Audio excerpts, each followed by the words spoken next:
Hey fam, what is up? We're back with some more Phoenix Wright Ace Attorney Dual Destinies. Yay! Been thinking about this since the last time I streamed this. I was like, I gotta know. We gotta continue. We were in episode 4,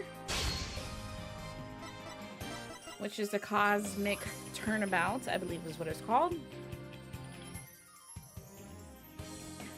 If I remember correctly what happened last time, so in this game, there's been a death at the space museum launch area, whatever, like legit, it's a space rocket site or whatever, but it's also a museum or whatever. Apollo's BFF since childhood is the murder victim, unfortunately, and the suspect is Apollo's and his late best friend's mentor. Was not Apollo's mentor, but someone he looked up to at one point as well. Solomon Starbuck, I believe that was his name. Also, hey Zen, what's up? And so of course, obviously, we're trying to defend Starbuck and such.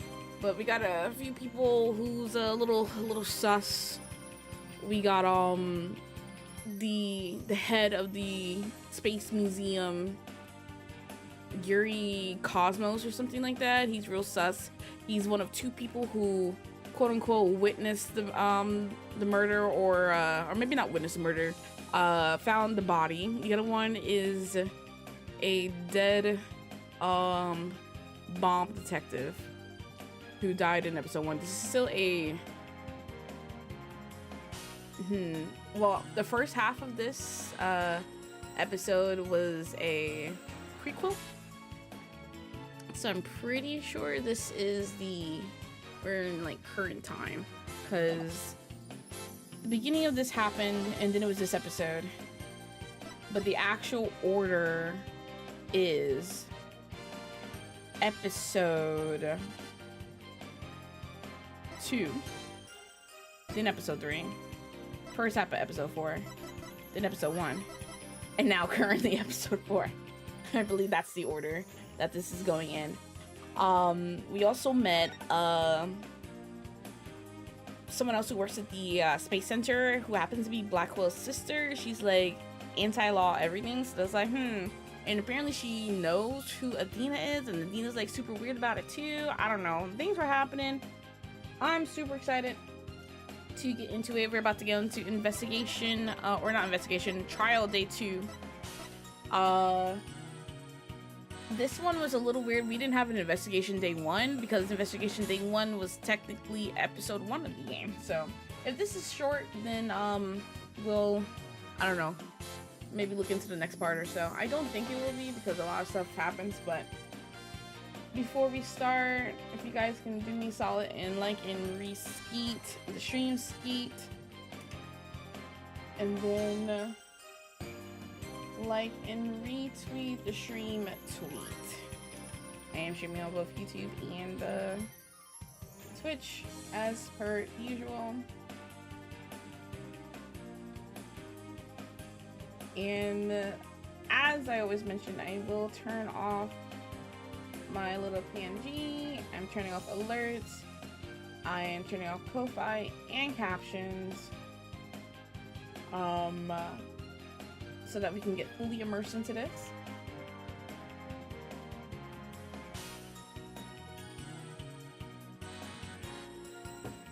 All right, I think we're ready. Okay. Actually, let me get some water first. So y'all chill out for a second.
Okay, water has been acquired. Now we can get set into this. Okay. Trial day 2. Cosmic Turnabout.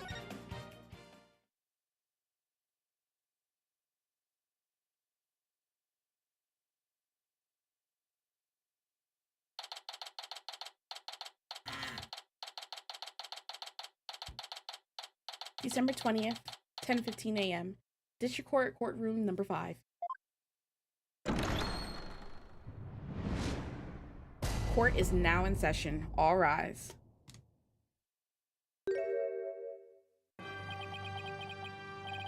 I suppose I should reconvene the trial of Sullivan Starbuck or something. Objection!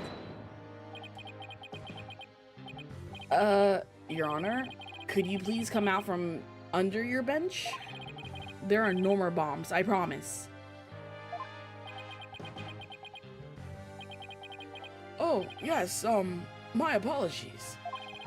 I'm still a little jumpy when it comes to trials involving bombs. I mean, first the courtroom exploded. And then Mr. Tenate self-destructed. I guess that's one way of describing what happened to Tenate. Anyways, it seems that Mr. Justice was seriously wounded by Mr. Tenate's actions. So you, Mr. Wright, will be taking up the defense. Do you have an understanding of what has happened in the trial so far? Yes, Your Honor. The defense is ready. Very well. Is the prosecution also ready?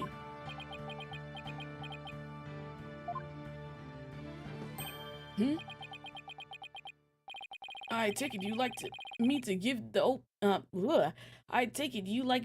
the opening statement this time? Looks like the judge has become a pretty good mind reader. Well, he's certainly seen more than his fair share of colorful prosecutors. You could say he's something of a veteran of sorts. Let's see. In the previous part of this trial, we learned that the victim, Clay Taryn, escaped from Launchpad 1 carrying the defendant, Solomon Starbuck. There were explosions in the second floor of the Space Center and on the rocket itself. The two astronauts used the Launchpad 1 corridor to reach the boarding lounge. And how could the victim climb down the ladder if he was carrying the defendant? That was the mystery that needed to be solved. But Mr. Justice proved that the victim was killed in the boarding lounge. Prosecutor Blackwell, were you able to discover any new facts related to this point? Upon further investigation, we discovered an oxygen tank fragment in the lounge. Hey, I did too! Surprisingly, it would appear that Justice Dono's arguments was correct. So that means the testimonies of the first two people on the scene were... So that means the testimonies of the first two people on the scene are suspect. There were two people who claimed to be the first on the scene. But we can truly trust their statements? Or can we truly trust their statements?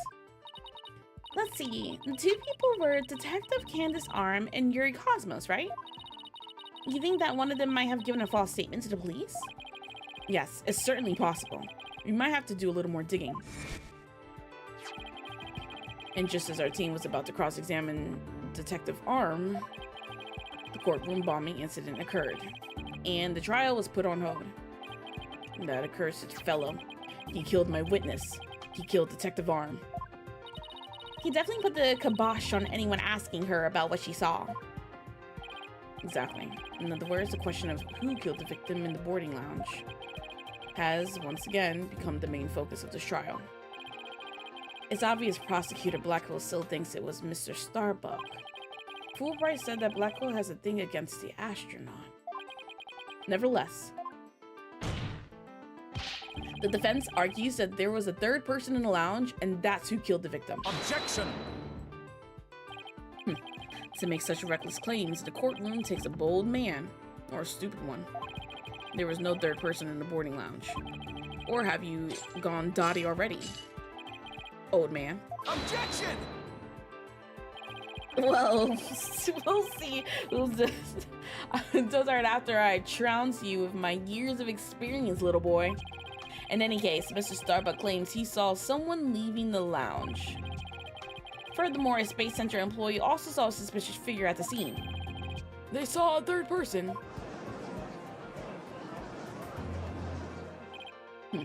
I see my sister has been running her mouth. That's right, I almost forgot that Aura is Prosecutor Blackwell's sister. No matter, she didn't see this mystery person's face clearly.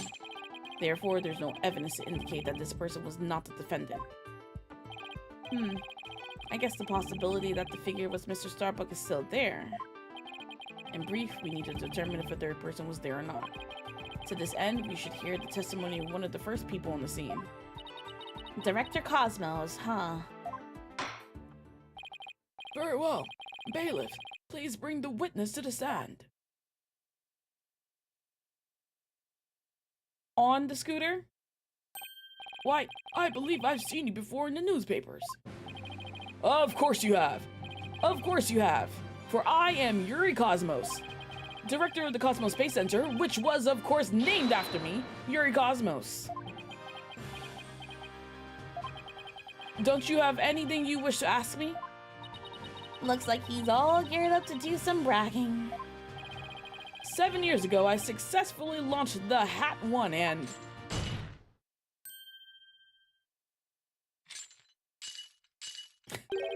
Everyone already knows how brilliant you are. Even I am trying to hold back my tears at seeing such a great man standing before me. So can you please proceed directly to your important testimony? I see this fine young lad has a proper appreciation of greatness. Hey Kaze, what's up? Then allow me to begin my epical testimony that will be recorded in the annals of history. That speech of Prosecutor Blackwell's just now. It sounded more to me like he was poking fun at Director Cosmos. It's probably for the best that it sailed right over the director's head. Now then, Director Cosmos, the condensed version of your illustrious testimony, please. Witness testimony. What I saw at the scene. Detective Arm and I rushed towards the boarding lounge together. We went via the control room and peeked in from there to see what was going on inside. We saw a figure standing in the middle of the lounge and Taryn lying on the floor. I hate to say it, but I can only imagine the standing figure must have been Starbuck. I see. So in your testimony you claim you arrived on the scene after the two had escaped from the launch pad to the lounge, and just after the victim had been killed. Oh, the horror, the humanity! But what I said is what I saw, and what I saw is what I said. Courageous action to take in the face of such terrifying explosions, wouldn't you say? To save my men, I went personally into the epicenter of danger. Not much. Did he eat dinner? Risking my own life for theirs. Well, what do you know? It sounds like the director really cares about his men. Yeah. Although it sounds more like he was scared and just had a peek from far away. Is the defense ready to cross-examine the witness? Yes, Your Honor. Director Cosmos' testimony is pretty vague. How can you see past the curve? I'm gonna have to press him and draw out more information before I do anything else.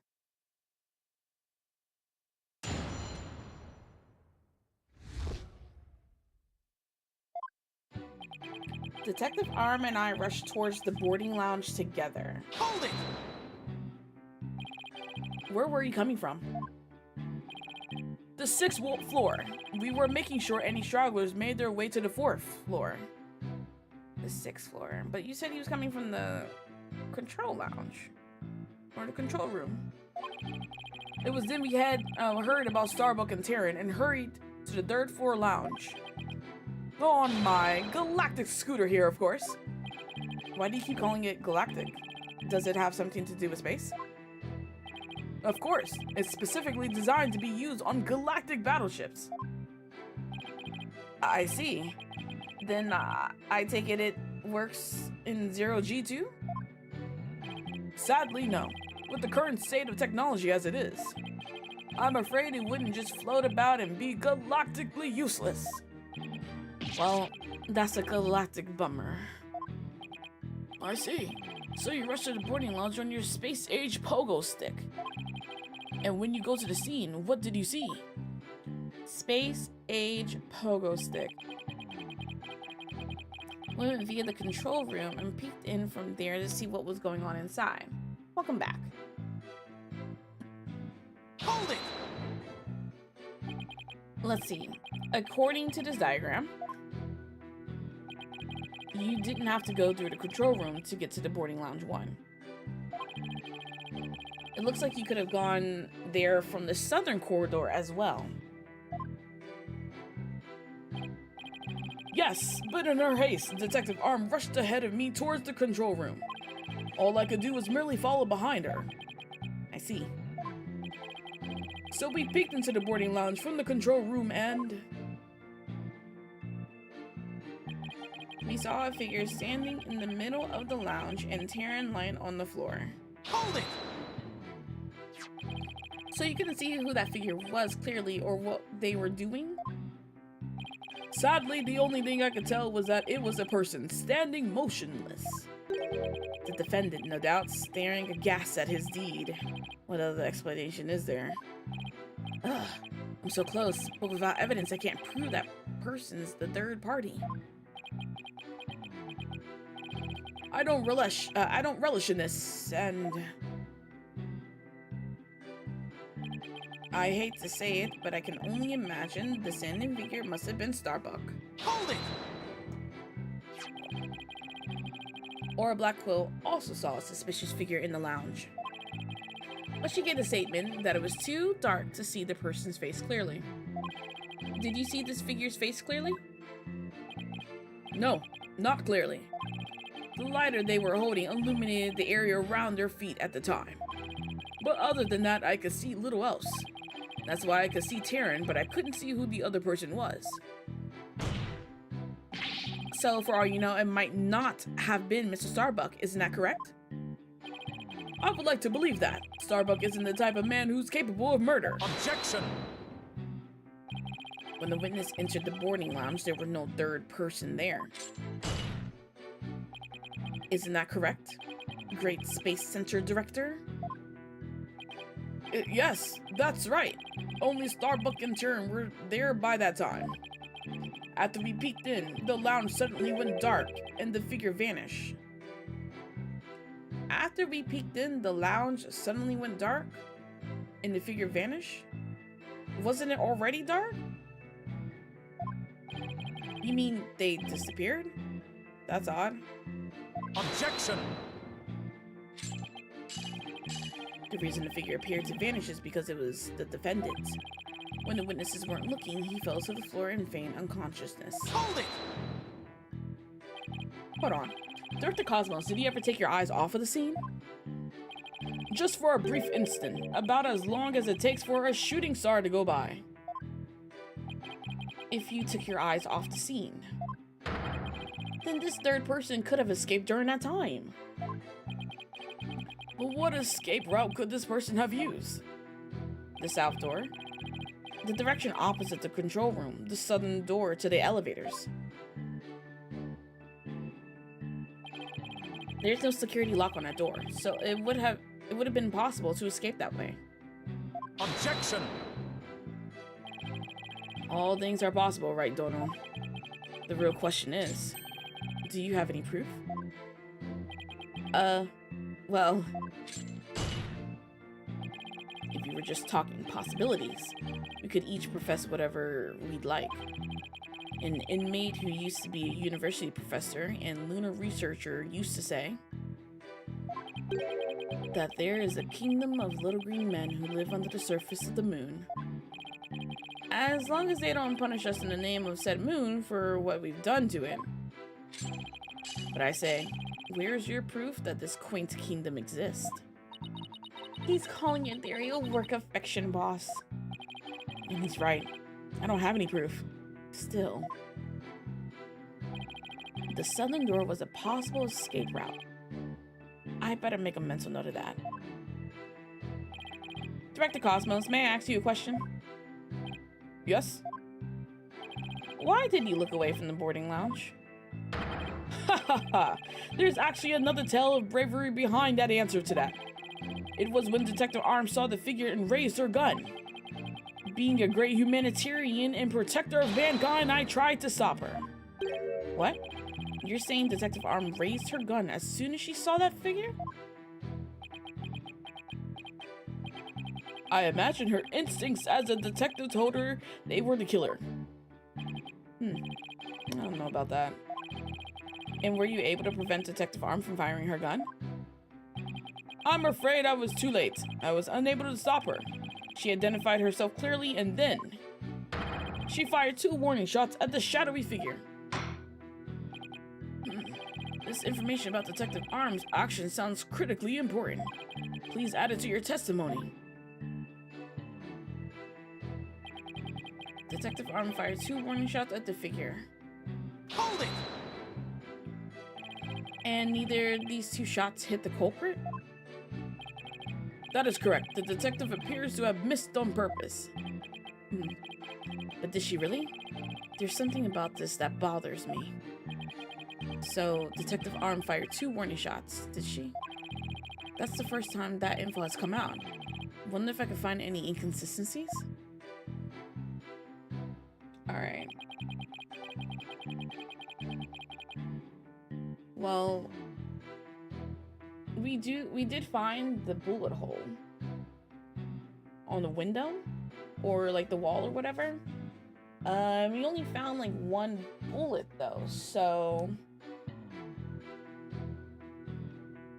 only 1 shot could have actually gone through unless the person who she shot at, the second bullet is still lodged in them. But let's present the bullet hole on the statement, or the last statement.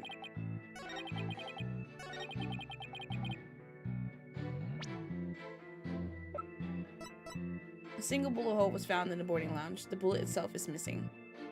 Which, I mean, it might have been this one, but... And the one that was found in the gutter. Objection! Are you sure you were really paying attention to what Detective Arm was doing? You doubt my words, word that will someday be written down in history books? Somehow, I don't think that those exact words will ever be written down in any history books. Mr. Wright, could you please explain yourself so that we can all understand? You say that Detective Arm fired 2 warning shots, and yet only 1 bullet hole was ever found at the scene. What? Only 1 bullet hole means the gun was only fired once.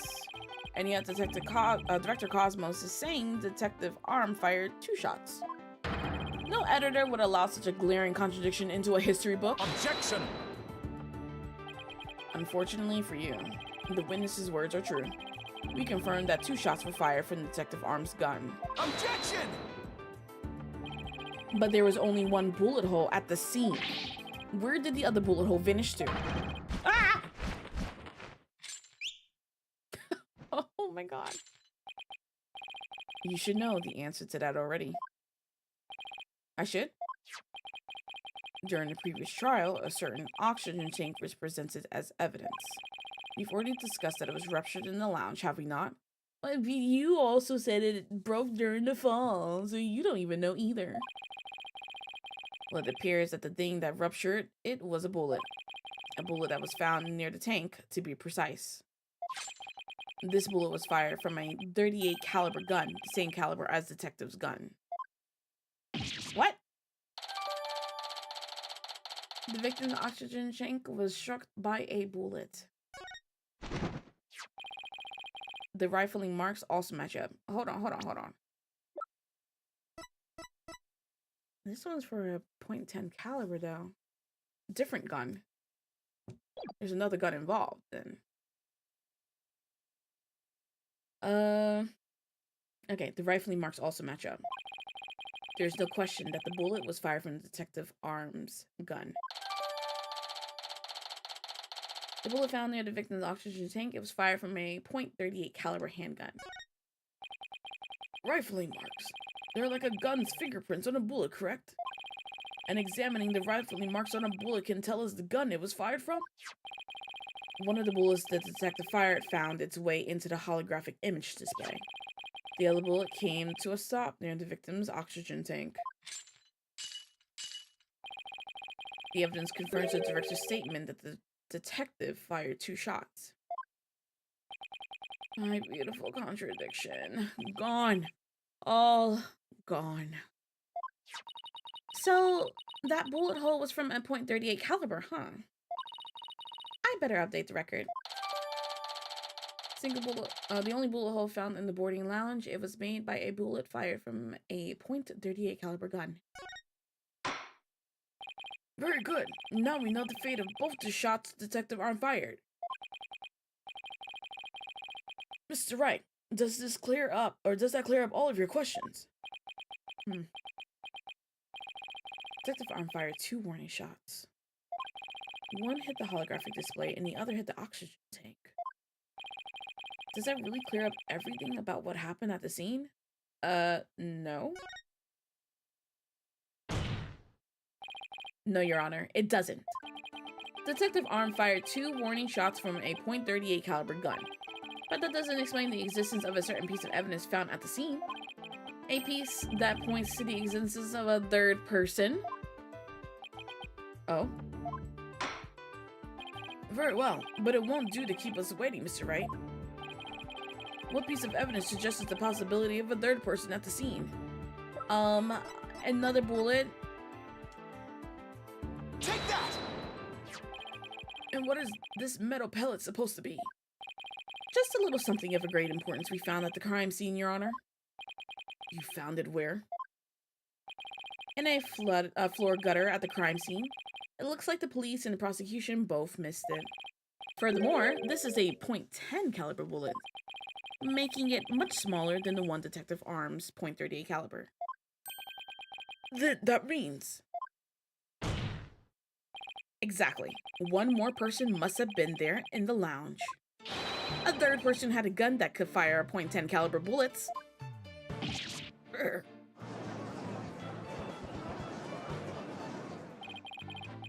That's true. That explains why Detective Arm fired warning shots. This third person fired at Detective Arm and Director Cosmos with their gun. Maybe, because Director Cosmos, he acting like he didn't know someone shot at him. In return, the detective fired her warning shots. Isn't that how it really went down, Director Cosmos? It looks like you deduced my miraculous cell survival. Yes, you're absolutely correct. The mystery person fired upon us. What's this now? What? You never breathed a word of any of this to me. Well, all great men have a secret or two, don't you know? Foolish old geezer. So Director Cosmos really has been hiding the presence of a third person all along? Director Cosmos, I want you to testify to the court about what you really saw. You may be a very great man, but in my courtroom, you're just another witness. You won't receive special treatment here.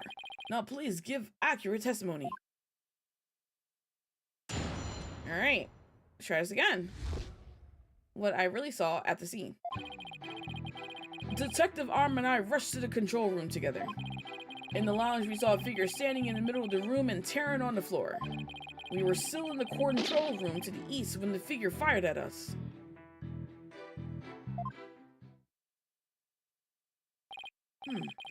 Given that there were no third person in the lounge when the witness entered it, does this mean the person who fired the gun had to have been the defendant?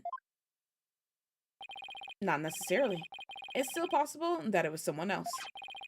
Most likely as soon as Detective Arm and Director Cosmos discovered this person, they escaped through the southern door, the one that didn't have a security lock.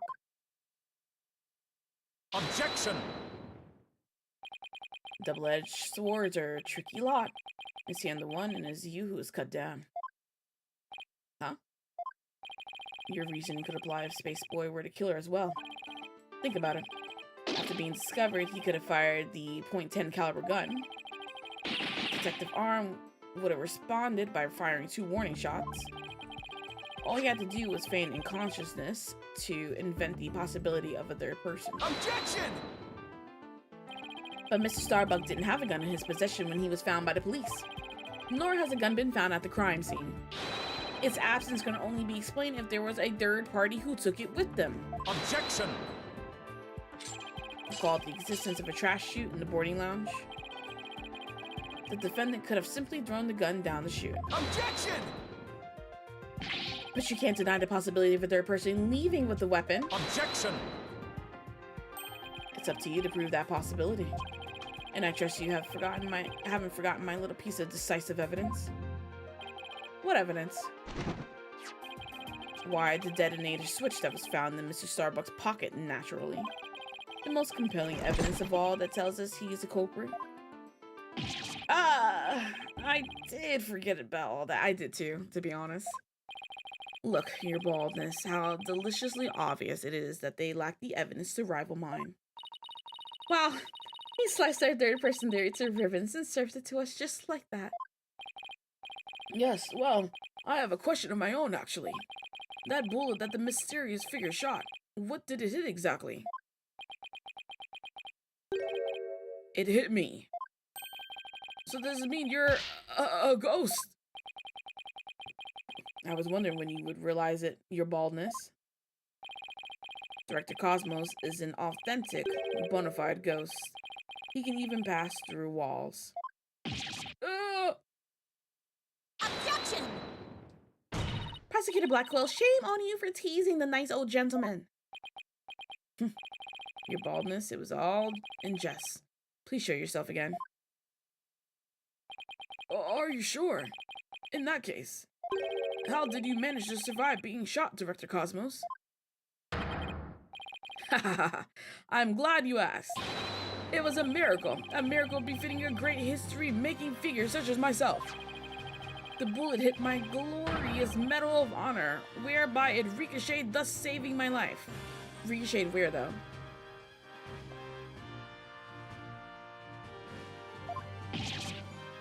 What?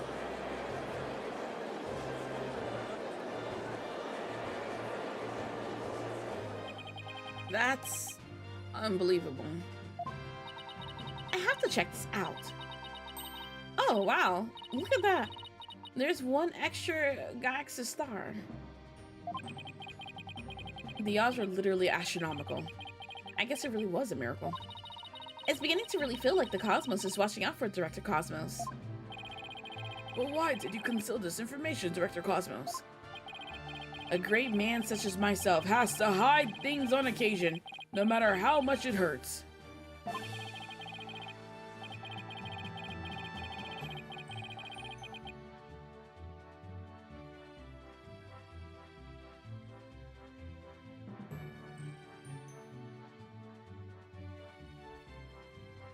Yo, what's up, Jay? How's it going? Trying to be lawyers in the wildest way. Hope you're doing well. It is the plight of the truly great. It may be hard for this generation to understand. I don't know, but it sounds fishy to me. What else is he hiding? Let's just cross-examine him and see what we can find out. Now that, Mr. Wright, your cross-examination, please.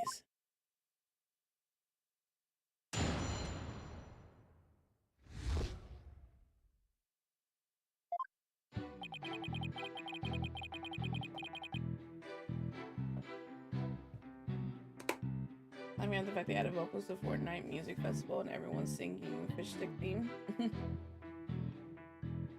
Detective Arm and I rushed to the control room together. Hold it! We've already heard all about that part. Don't you have any new information? Well, let me see. If you have an hour or two, I could tell you all about the Hat One miracle. Hold it! We already know all about that too. Tell us about something related to this incident. I see. You want to know about incidents.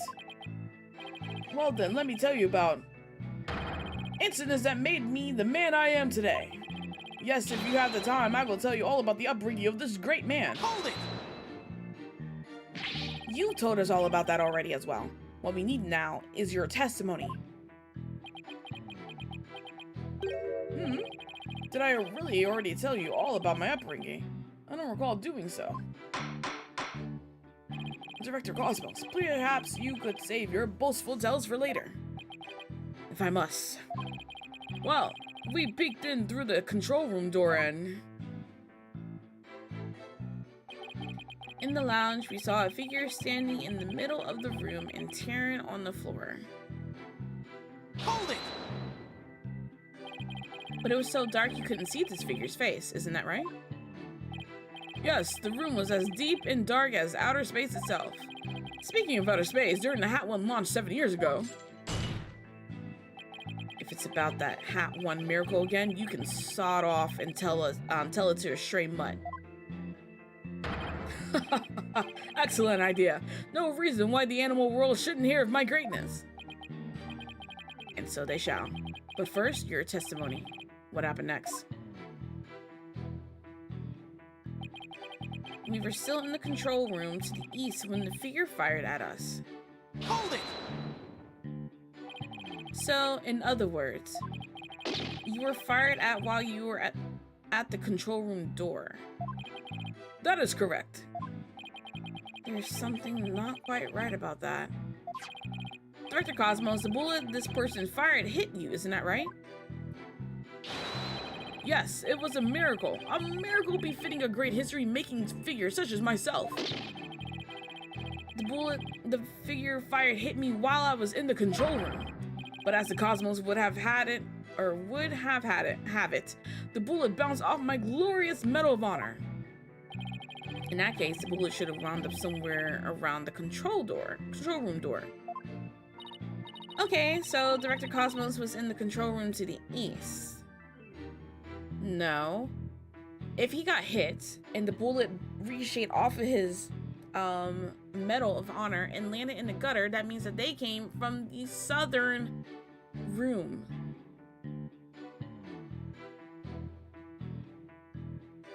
Okay, so Director Cosmos was in the control room to the east. And while he was there, he was shot at by someone with a .10 caliber gun.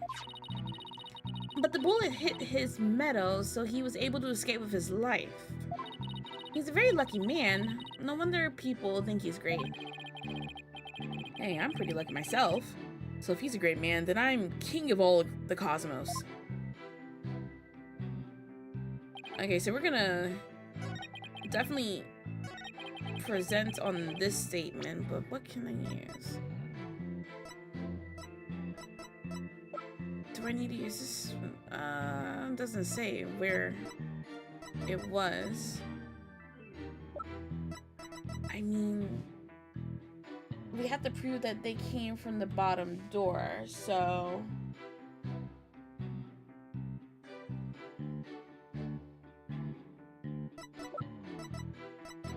Discover in the gutter. Maybe this is it that I need to do. Objection! Yes. Director Cosmos, I believe you are telling this great court a glorious lie. A great man like me tell a lie? Have you ever heard of such a thing in all of history? My accusation is based on the positions of the people who were in the lounge. According to your testimony, you and Detective Arm were near the control room door, and the mystery figure was standing in the middle of the boarding lounge.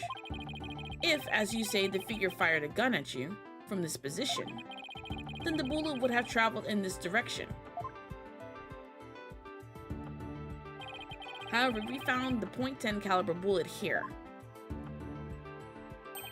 Oh! This trajectory and where the bullet was actually found contradict each other. Director Cosmos, where were you really when you were being shot at? Ah! Ladies and gentlemen, I present to you the human merry-go-round. Objection! Don't tell me you've forgotten already. Didn't the witness himself just tell you? The bullet hit his medal. Of this, there is no mistake. Objection! But in the case, the bullet should have been found near the east side of the room. Are you trying to say that you can explain the inconsistency? Of course. I didn't think so. What? Oh, great Detective Cosmos. Yes? Is there something you'd like me to expound upon? You were, in fact, not in the control room to the east, were you? You were looking into the lounge from the door to the south. Is that not right? Ah! What are you getting at? Use your own brain. Your head must have your head must have some use other than housing that bird's nest. Bird's nest? Why does everyone pick on my hair? Director Cosmos and Detective witnessed the scene from the southern door. The killer fired at them there, and that is why the bullet was found in the south. It also makes a bit more sense why the bullet hole in the projection is in the corner.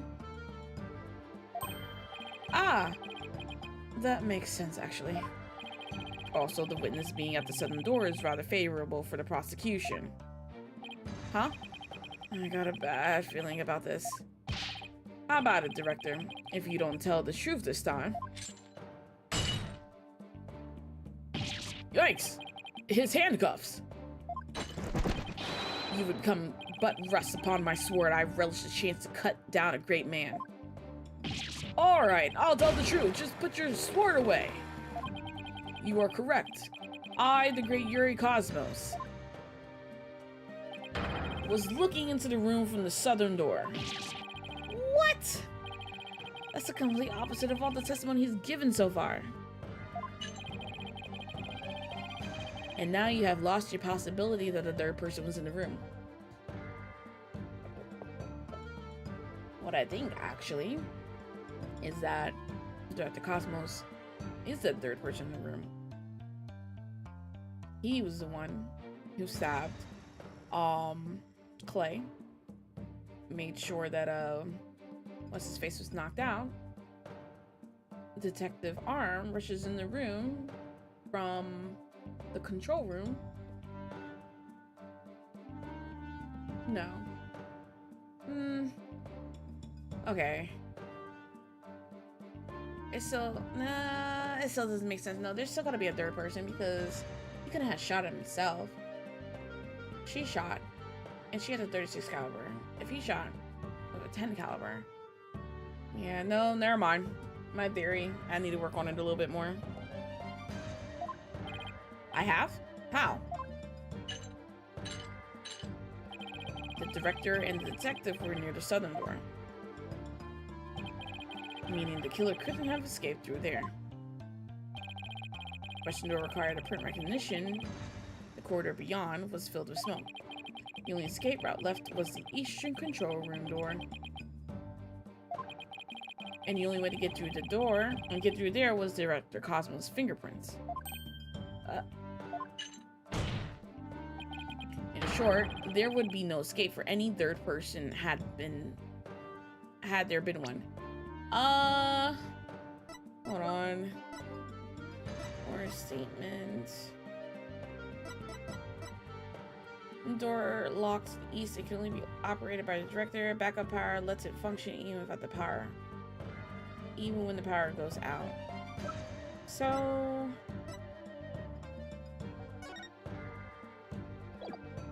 the switch to the left of this door here that's horizontal, that's normally vertical.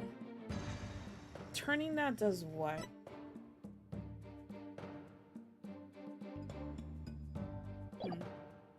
Any information about that one? Ah! My third person just disappeared, like in one of Truzy's magic tricks.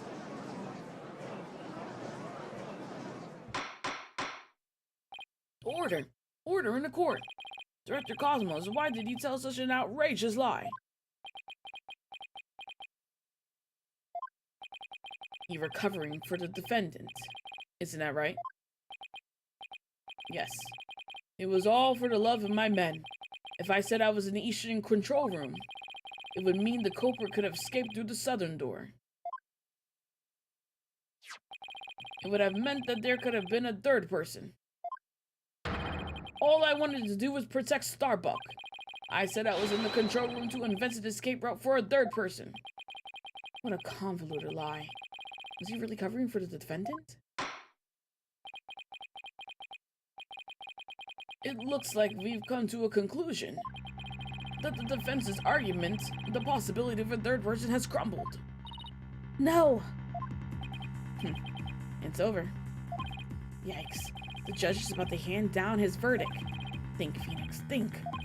This is the perfect time to try and turn my thinking around. If a third person had no way of escaping the scene, then what if one of the people at the scene was this third person? Wait, what if the whole premise is all wrong? Director Cosmos said that he and Detective Arm rushed to the scene together. What if that premise isn't true? I mean, that's what I was saying earlier. What if one of them reached the scene before the other one? And if that person entered the lounge, then they would be the third person.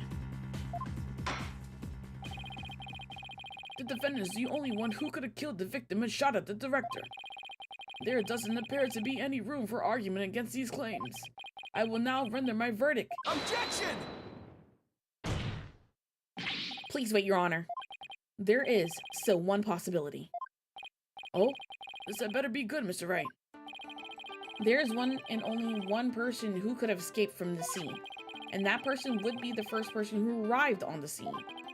Then, upon entering the boarding lounge, the second person to arrive came via the southern door.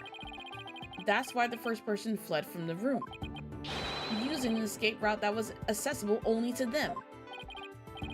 Very well, let's hear more about this theory. Who was this one person who could have escaped from the boarding lounge? Would it be... It would be Yuri Cosmos himself. He's the only one. Because he's dead. She's dead. He's a defendant. The only other person who was here during the crime is him. Take that! What? But that's... Mr. Wright, what are you claiming here? Of all the people who were at the scene, only the witness could have escaped. The director is the only one with the authority to open the control room door, after all. But that means... Okay, I'm thinking, going back to the theory I said earlier that I had to work on. If the detective arm shot twice, one hitting the holographic window behind him, and the second one hitting the metal, he shot like his medal of honor, and then Yuri shot, and did it hit Detective Arm? There's no other bullet hole in the walls. We found the bullet casing in the gutter. Okay, sorry. Exactly. The true identity of the third person is our current witness. Director Yuri Cosmos. Ah! What? What?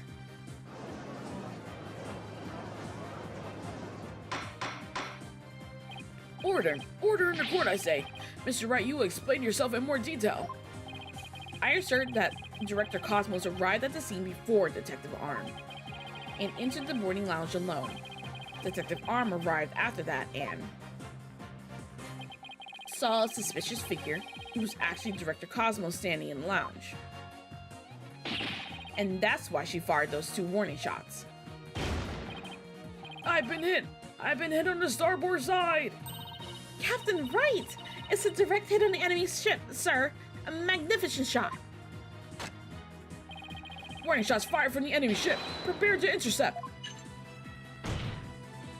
Cosmos, you have told a lie in this court once again. I've been hit. I've been hit on the port side. The enemy has called in reinforcements. Earth to Cosmos Control Center requesting permission to ask that you return to reality. But my ship will not go down to anything less than the ultimate weapon of evidence. Objection! But I do have evidence. In fact, you will say that your battleship bears its scar. If Director Cosmos is the third person or Black Hole Saw, this third person fired at Detective Arm and Director Cosmos with their gun. And in return, the detective fired her warning shots. Isn't that how it really went down, Director Cosmos? Ha ha ha! It looks like you deduced my miraculous cell survival. Yes, you're absolutely correct. The mysterious person fired upon us. Director Cosmos must have been the one who fired the .10 caliber gun. When Detective Arm discovered him in the lounge, it only makes sense that he would have turned and shot at her. Therefore, the evidence on the director's body is of a different kind of relevance than before.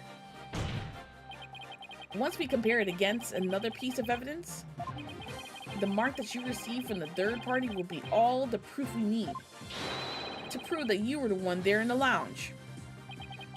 Urgh. Brace for further impact. Comparison against this piece of evidence will prove that you were the one in the lounge. What, the bullet? That's the only thing we got, because... Or, yeah, because if her bullet or whatever should be like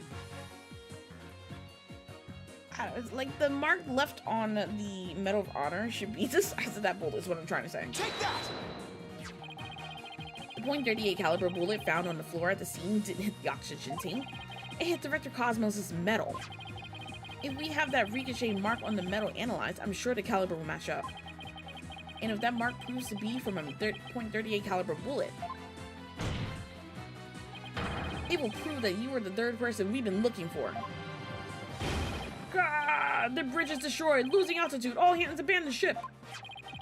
If that's true, then what about the bullet that hit the oxygen tank? It was the .10 caliber bullet. In other words, it was the bullet fired by Yuri Cosmos. Isn't that right, Director? No, you got it all wrong. What? The engines have started again. It's a miracle. I'm not going down yet. Witness, stop this at once and confess the truth. If you don't want the history books to say that a great man was a great liar, then accept your fate and tell the truth. Are you giving me orders? Me, the great director of the Cosmos Space Center. Ah, but the cosmos revolves around me!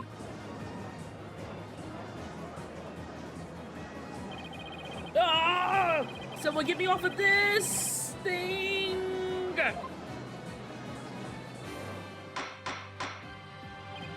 Order! Order in the court! And will someone please stop the witness from spinning?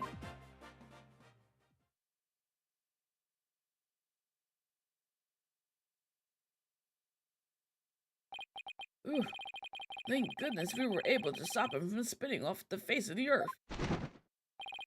While he was twirling, I took the liberty of running analysis on the mark of the metal. It was made by a .38 caliber bullet, matching it with the size of Detective Arm's firearm. Are you ready to confess the truth, witness? No, you've got it all wrong. This is just a misunderstanding. Is he going to start piling on more lies? It looks like it. But no matter how many lies he tells, I'll just expose them one by one. I'll make that big liar tell the truth.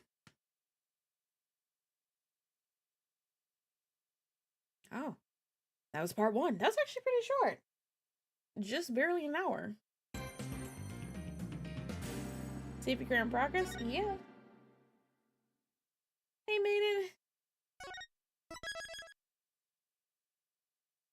Alright, so let's go to part two.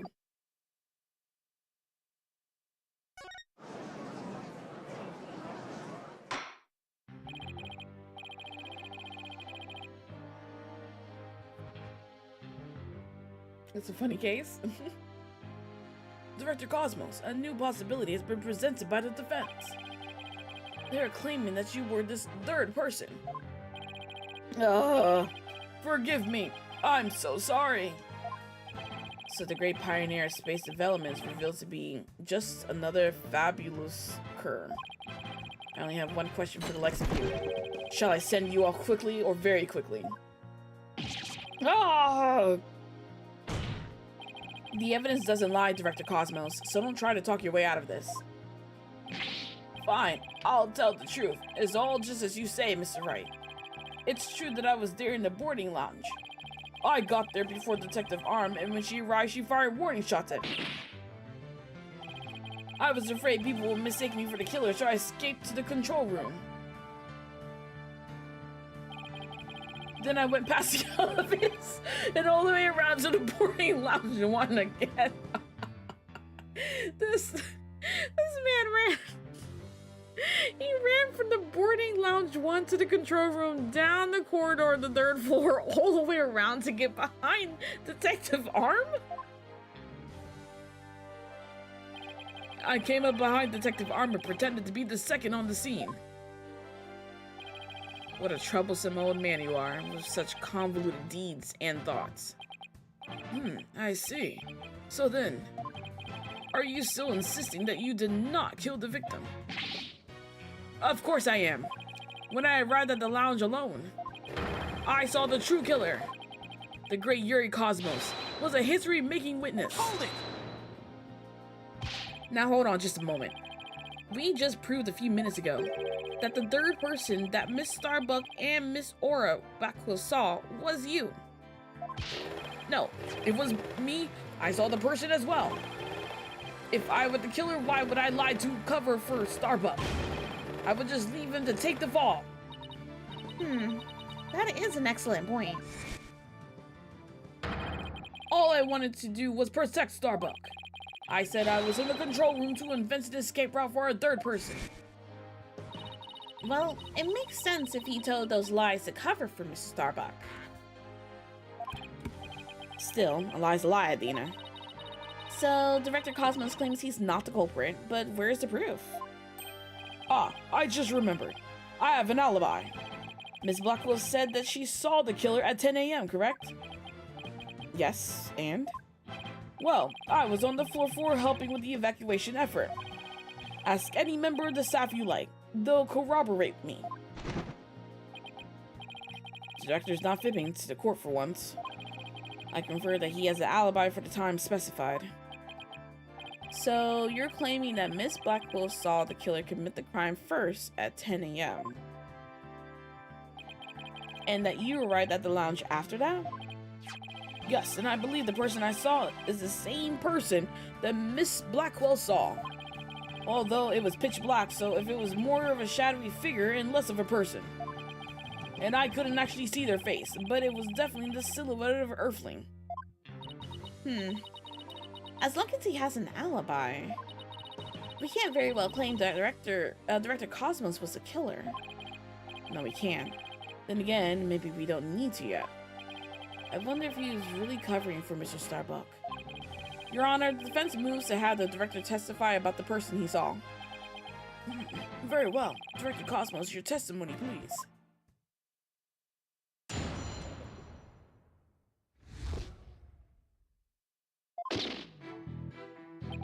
As I tried to enter the lounge, the true killer inside fired a gun at me. As I tried to enter the lounge, the true killer fired a gun at me? Is that why the bullet is in the gutter? I hid to avoid getting shot. But when I tried to get another look, they had vanished into thin air. I was near the elevator side door and, well, the launch pad 1 door. And the control room door should have been shut tight to the killer. So you were shot at by the killer as well. And then they disappeared? Yes, though luckily no harm came to my glorious body. Unfortunately, the bullet hit Terran's oxygen tank. I know because I heard a pang. That must have been the sound of the tank being ruptured. Wait, but I thought the bullet hit his metal. That was Detective Arm's bullet, remember? Right. What a mess this is turning into. So let's see. Director Cosmos is claiming that when he found Mr. Taryn and his killer, the culprit shot a .10 caliber bullet at him. Right, but it actually hit Mr. Taryn's oxygen tank and ruptured it. And then the killer disappeared and the director went into the boarding lounge. When Detective Arm caught up and fired those warning shots at him, judging by his medal, it looks like one of them almost took him out too. Good summary, but that doesn't explain where our mystery killer went. Director Cosmos, I was wondering if you could elaborate on when the figure disappeared? I'm ashamed to admit I tried to hide myself when I was shot at, but when I peeked back into the lounge, the real killer was gone. I rushed into the lounge straight away to investigate, but what I found was Taryn with a knife in his chest and Starbuck out cold on the floor. So we have a culprit who vanished from a scene that had no escape route. Vanished without a trace. It's truly like one of the great mysteries of the cosmos. Silence! A riddle of the ages indeed, but I'd rather know. How a fibbering leech such as you could be lauded as great. A great man is always misunderstood in his own time, but he must remain true to himself even if those around him don't understand. Wow, that might be the first true statement he said all day. But how do you suppose this person managed to vanish so suddenly? Simple. Because it was Space Boy himself. When he was spotted by the director in Ore, he quickly feigned unconsciousness. That would certainly take all the mystery out of the idea of a vanishing culprit. I want to raise an objection, but I don't have any counter evidence. Director Cosmos, when you saw this person, did you also see Mr. Starbuck on the floor? No, because it was dark as the black hole in there. I didn't see Starbuck until the other person vanished and I entered the room. Wasn't exactly helpful. I'm prepared to accept your surrender, Wright, don't know. I can't find any holes in this testimony, but I can't give up. Mr. Wright, why don't you let me help? Huh? While the director was giving his testimony, I detected a cacophony of discord. Which means he's hiding his true feelings from us, huh? This just might help us find out what happened to our vanished killer. That'd be great, Adina. Let's see what you can do with him. You got it, boss. I wouldn't want to miss this chance to delve into a great mind. Yuri Cosmos, prepare to hand over the secrets of your heart to me.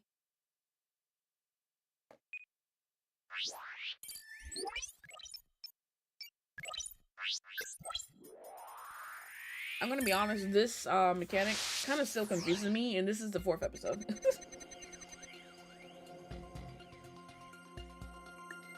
As I try to enter the lounge, the true killer inside fired a gun at me.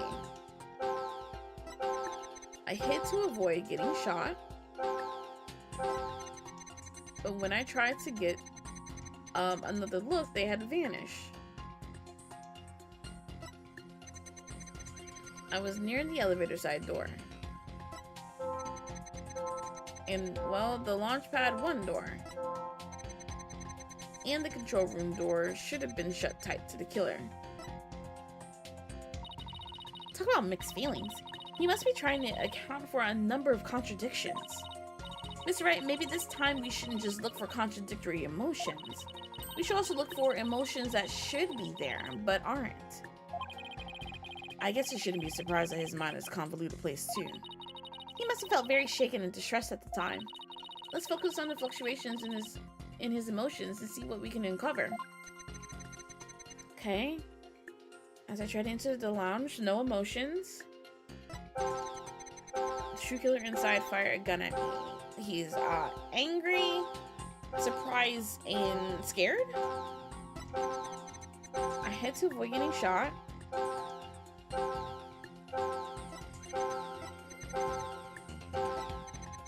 But when I tried to get another look, they had vanished into thin air. Well, maybe the shop one should be lit up here?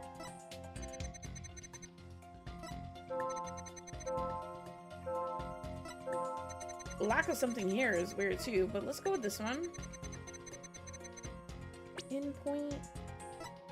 Surprise? Got it! You must have thought it was very strange that the killer vanishes in thin air. I did. That kind of thing just doesn't happen usually. And yet, at the time, you barely registered any shock at the occurrence. What? Why are you... Ugh. I can only think of one reason as to why you weren't surprised by the killer's vanishing act. You must have had a good idea of where they went, isn't that right? What? No, of course not. That's preposterous. Only I can enter the control room. And the area beyond the launch pad door was filled with smoke, making it impassable. As for the southern door, I was standing right there. So there is nowhere for the killer to run to. Maybe or maybe not. You went into the room to check on Mr. Starbuck and Mrs. Tyrion, yes? What if the culprit took that opportunity to silently slip out through the southern door? I highly doubt it. As you recall, right after I entered the lounge, Detective Arm came rushing toward her herself via the southern hallway. Anyone trying to escape through there would have been caught by her. And yet the director wasn't surprised the killer vanished. So you're absolutely sure there's no escape route for the culprit to use. Ugh. It's working, boss. One more punch and it'll be a knockout. There seems to be one more emotion that's odds with his testimony. Go get him. Okay, back into the Matrix it is. Time to pinpoint our way to victory. Okay.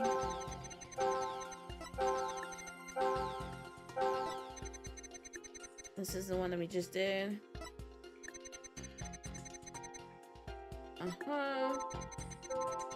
Launchpad one door. He's sad about this though. And why is that? That's where the escape must have gone. Or the person who did the murder. Got it! Correct me if I'm wrong, but you seem to be afraid of the launchpad door. The great Yuri Cosmos, afraid? And what basis do you have for that outlandish accusation? Whether I have any basis or not, you seem quite distressed by it. I'm most certainly not. Director Cosmos, there's something about the launchpad door you're not telling us, isn't there? Ugh. Ah. Well, he's speechless.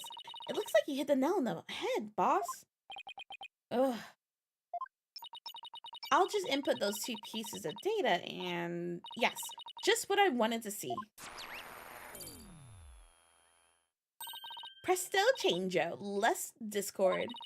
It looks like we're on the right track. Thanks, Adina. That makes sense of what we've learned.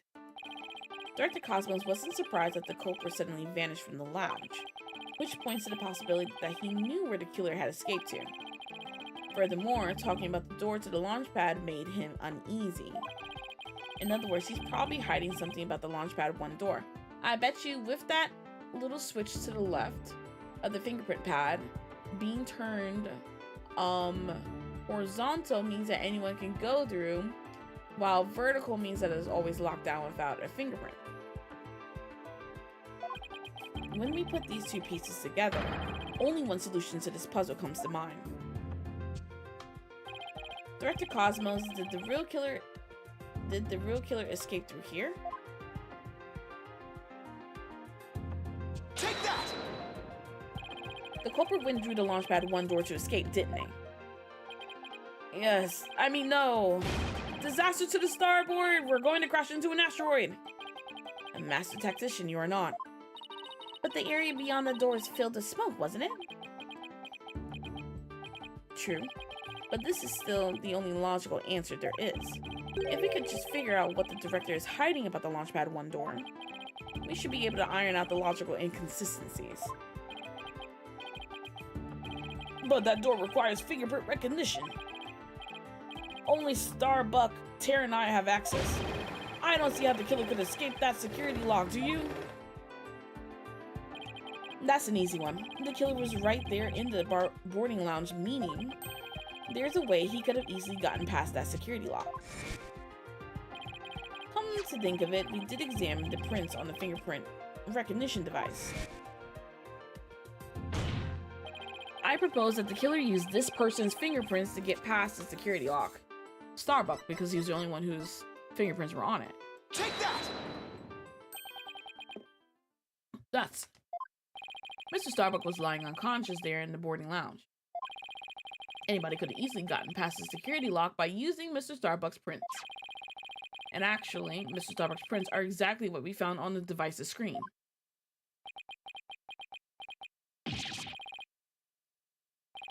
It looks like he does have something to hide about the Launchpad 1 door.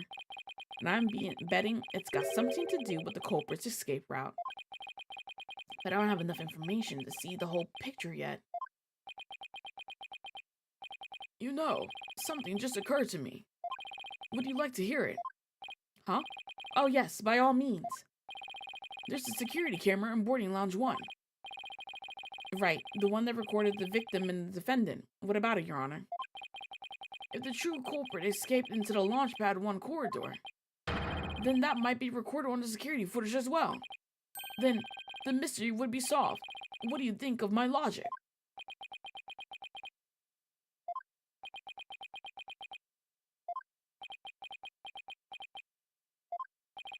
I hope you didn't strain your faculties too much for that, your baldness. I beg your pardon. Look, if we played the security footage beyond this point. Oh my! The footage cuts off! The camera was running on backup power, but apparently the power cables were damaged. Most likely by the after effects of the explosion. There is no footage after this, be it of criminals or space aliens. And I thought it was such a good idea too. Just because your grandchild is watching from the gallery, it doesn't mean you should try to show off too much, Grandpa Baldness. Prosecutor Blackwell, how did you know about my grandchild? I think his grandchild just learned a little about the harshness of the adult world. Setting aside the issue of grandchildren, I'd like to have the witness continue. Director Cosmos, could you tell us more about when you entered the lounge? If I must. I hid to avoid getting shot. Alright, he's sad here. After the killer vanished, I went into the lounge. He's sad. But that's when Detective Arm appeared from the elevator side door, and he's surprised. And then the detective shot at me. He's mad, sad, and surprised.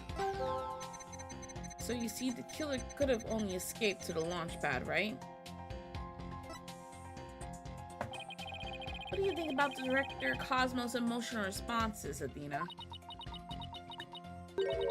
Actually, my cat is really sick, you know? What? Oh, I'm very sorry to hear that. And on top of that, my dog just doesn't seem to want to play with me. Why are you telling me all this now? Just humor me, okay? Now, when you heard about my cat, and then about my dog, which story made you feel sadder? Sorry about your cat, of course. It's only natural. Exactly. That would be the natural reaction. But there's nothing natural about the director's reactions. I think how each individual reaction changes across the whole testimony would be the key. Sounds unnaturally complicated, but that somehow doesn't surprise me. Alright. I hid to avoid getting shot. He's sad? Maybe that's scared?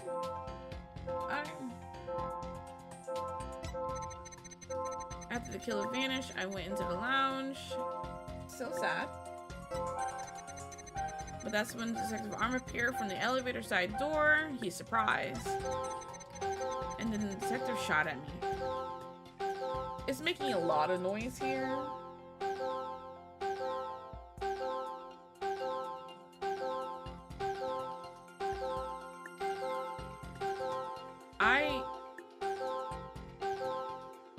Okay, this has to be it.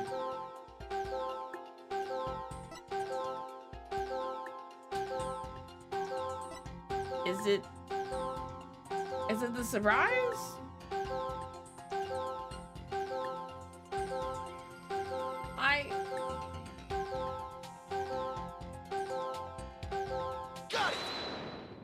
I don't know. I guess I guessed correctly, but I don't know. Why wouldn't he be surprised there? It just made the loudest noise, but I think that was the noise I was hearing. Director Cosmos. Why were you so surprised when Detective Arm found you? And again, when she fired. Isn't that a bit unnatural? How's that unnatural?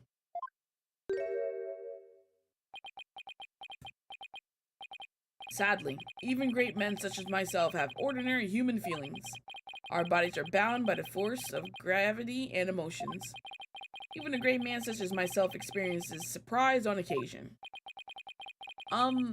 Yes, I'm sure you do. But my real point is not the fact that you were surprised, but rather what you were surprised by. Pardon me? First, you were surprised when Detective Arm found you in the lounge. And just after that, you were, of course, again surprised when she shot at you. But considering what you were surprised about, a strange phenomenon occurs here.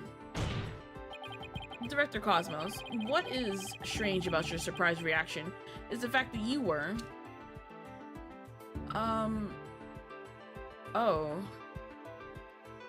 Okay, so surprised twice, not surprised by something else, more surprised when Arm came? That sounds like the natural answer. Sure, you're surprised when Sure, you were surprised when Detective Arm shot at you, but the surprise you felt when she found you in the lounge was much greater. Oh, was it? I did not catch that. The fact that you were more surprised by simply being found than by being shot at suggested that to me that you were conflicted about whatever it was you were doing there. The enemy has acquired a new weapon. Commence Operation Hide Under Your Desk. Oh my god. Please tell me I finally sunk his battleship.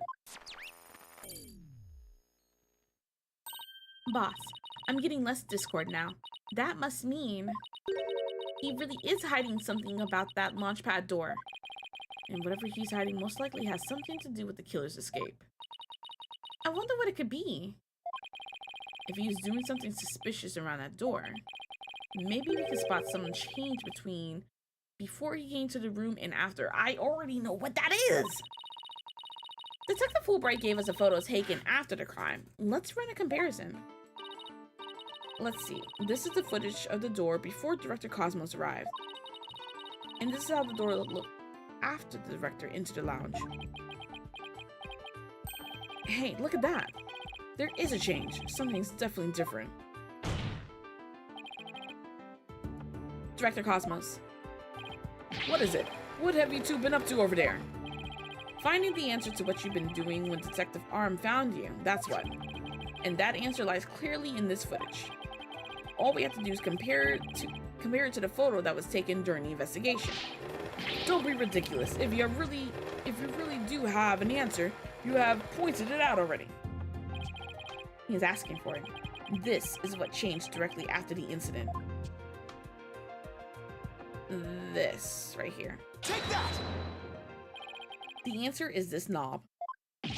No! That's... Your Honor, please take a look at this footage. Let's see. Take a look at the knob next to the launchpad door. As you can see, it's horizontal. Yes, it is, isn't it? However, when we investigated the scene of the crime yesterday, the knob was vertical. And what does that mean? It means that sometime between before the director arrived and after, someone turned this knob. Whoa! After the scene was discovered, you were the only one who could have turned the knob. Come on now, Director Cosmos, let's hear what you have to say. What were you trying to do by turning that knob by the door? Fine, I admit it. You're right, I did turn that knob. That knob is a safety lock meant to keep the launch pad in place. I was afraid there would be more explosions, so I wanted to move the launch pad away. You wanted to do what? Hey, didn't Honko tell us something about how they prepare for a launch? She said that once the launch pad is fully assembled, it's moved to the launch site.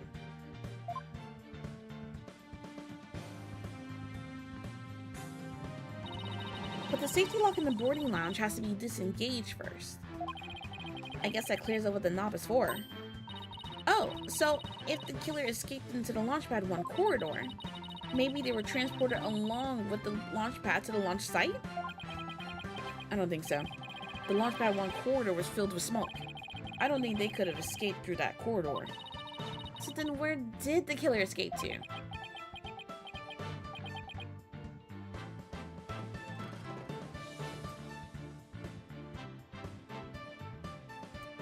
Yo, Burb with the raid. Hello, welcome in, welcome in. Hi everyone, I'm SuperNamu, JRPG variety streamer here, currently playing some Phoenix Wright Ace Attorney Dual Destinies. We're on episode 4, the Cosmic Turnabout. Burb, how was your stream? What was you playing? I hope it was good. Do a shout out. Apologize for no alerts. We are locked in right now, so we try not to get no distractions on the screen. There you go. Playing Balatro is very good. That's the card game, right? It looks really interesting. I've watched a couple of people play it and some playthroughs on YouTube. On YouTubes. Dual Destiny is treating me quite well. Roguelike poker. I never even thought of it like that. Roguelike poker. I guess there are still some things we have to uncover. Director Cosmos, I request that you tell us about moving the launch pad in more detail. Fine, but listen carefully, for I'm about to give you history-making testimony. Oh god, we're doing this again. I had no choice but to disengage the safety lock. Why are you happy about this? That's already, like, super sus. Rain and run? Okay. Get some sleep. Thank you for sharing your community with mine. Hope to see you again next time. Bye.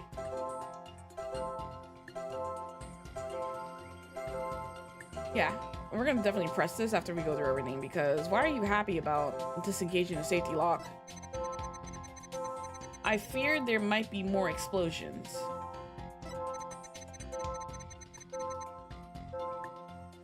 Yeah, I've been hanging out with you too. But thank you for pulling up. I really do appreciate that. So I had to cut the launch pad loose. Surely the only escape the killer had was through Launchpad 1. He's angry about that. But that area was a sea of smoke. Confound it. Where on earth could they have gone? Okay. I think we're definitely pressing Satan 1. The director seems driven into a corner now. I can tell he's having a hard time hiding his true feelings. Just one final push then. His attempts to conceal the truth shouldn't be all that hard for us to break through. If we keep at it calmly, I'm sure we'll cross the finish line. Yeah, so we're gonna... The happiness in this one makes no sense. I had no choice but to disengage the safety lock. You make it sound like you were reluctant to do so. And yet, when you did it, you felt some joy, as if you were very pleased with yourself. Ugh. How do you do it? How do you know everything as if you were there? Pretty impressive, isn't it? This is the power of analytical psychology. So care to explain why you felt joy when you disengaged the safety lock? When I think back on the facts we've discovered up to this point, I have to believe that you were trying to fulfill some hidden agenda. Ugh! How do you know about that too? Because I'm more or less a pro. I'm guessing. But you have no proof that I had a hidden agenda. And even if I did, I would never ever tell you, so there. I know they say people regress as they grow older, but you, sir, take the cake. And how could you doubt a man with such great intensity, intelligence, and integrity? Silence. I forgot he was here. You? A man of integrity? Don't make me laugh. Prosecutor Blackwell? What came over him all of a sudden? You spouted nothing but falsity since you stepped up to the stand. You're not the kind of man that will be glorified in the annals of history. Not for greatness, anyway.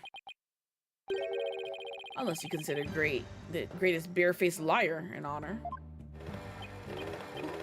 Liar! His words bite harder than his blade. You moved Launchpad 1 after the explosions? My, how naive you are. You fail to realize how even the facts themselves have betrayed you. You know, just a thought, but modern English could be your friend. And here's a thought for you. Immediately following the bombing, Launchpad 1 was on the boarding lounge 1 side. The police confirmed this on the scene. What? Liar! So that means the director didn't move the launch pad? Curse my judgment for calling history's greatest liar to the witness stand. Let us leave him to indulge in his lies and war games to his heart's content. Liar! Objection! But it doesn't make sense. You can't deny that someone turned that knob. And once the safety lock was released, I'm sure the pad must have went somewhere.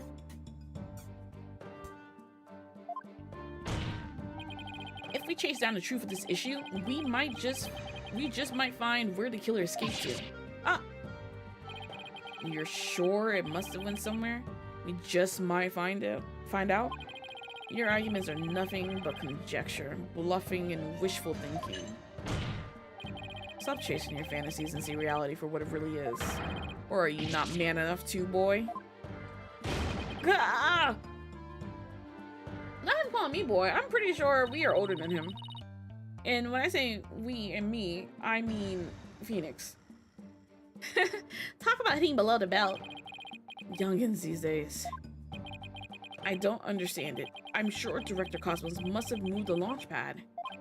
The knob was definitely turned after he came to the lounge. But the launch pad is right where it's supposed to be. Ugh. Wait a minute. Maybe I have it all backwards. What if the director turned the knob and not to move the launch pad away, but to bring it back to where it was supposed to be? What are you blabbering about? What if the launch pad was at the launch site before the incident? And then after the incident, Director Cosmos moved it back to his usual spot. What? All he had to do was turn the knob to call the launch pad back. And it would be right where the police found it. Ah! He lost some hair. Ugh.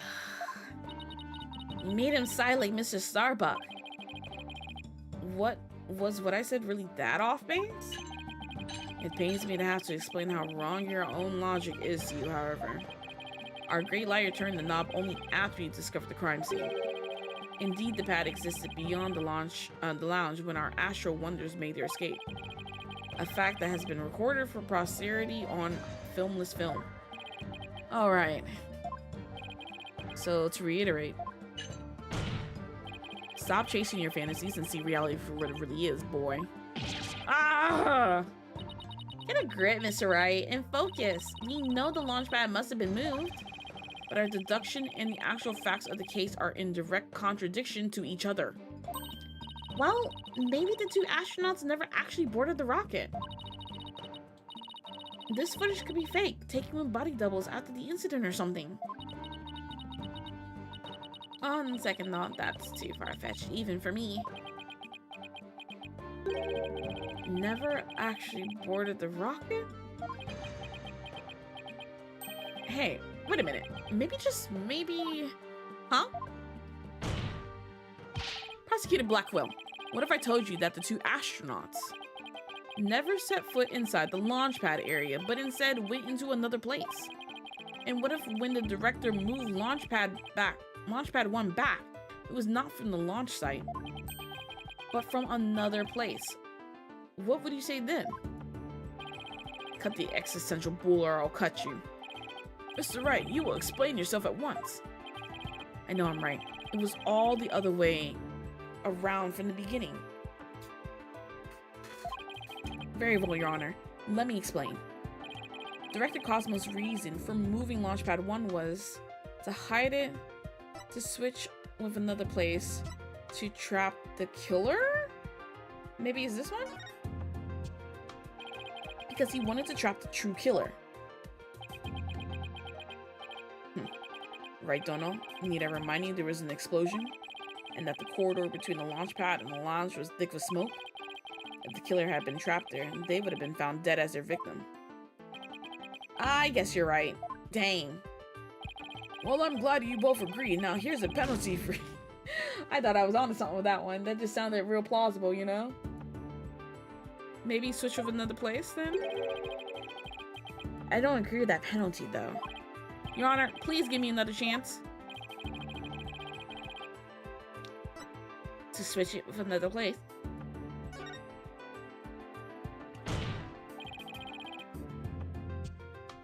Because he wanted to switch it with some other place. I'm sorry, but did you say switch it? Huh. But what could he possibly have switched the launch pad with? Oh, you'd be surprised, Your Honor. All it takes is a little thinking outside the box, and the answer becomes clear as day. This is what was switched from Launchpad 1. Oh. Was it the Space Museum? It's the only thing else that could have been switched with. There's nothing else to click on. Take that! Launchpad 1 was switched with the Space Museum. In the past, Space Museum used to be Launchpad 2.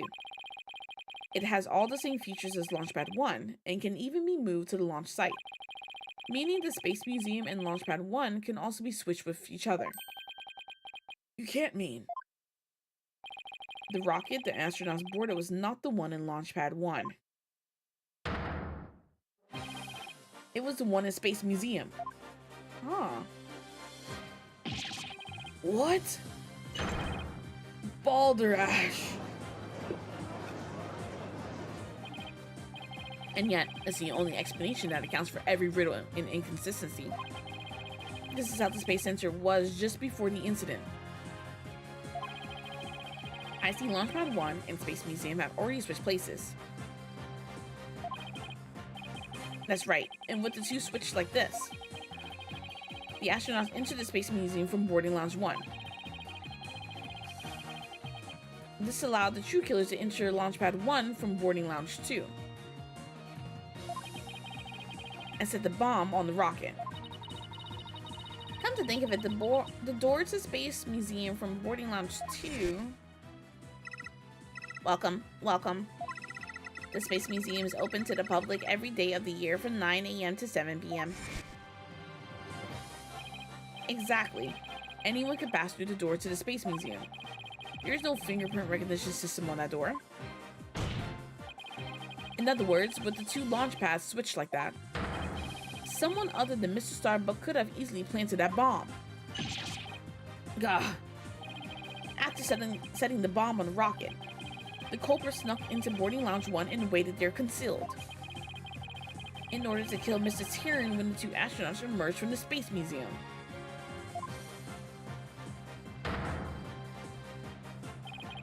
Recall that Miss Blackwell, Mr. Starbuck, and the director all saw a suspicious figure, who we can suppose, after killing Mrs. Tyrion, made their escape into the Space Museum. After that, Director Cosmos switched the two launch pads back, without realizing the killer was inside a space museum.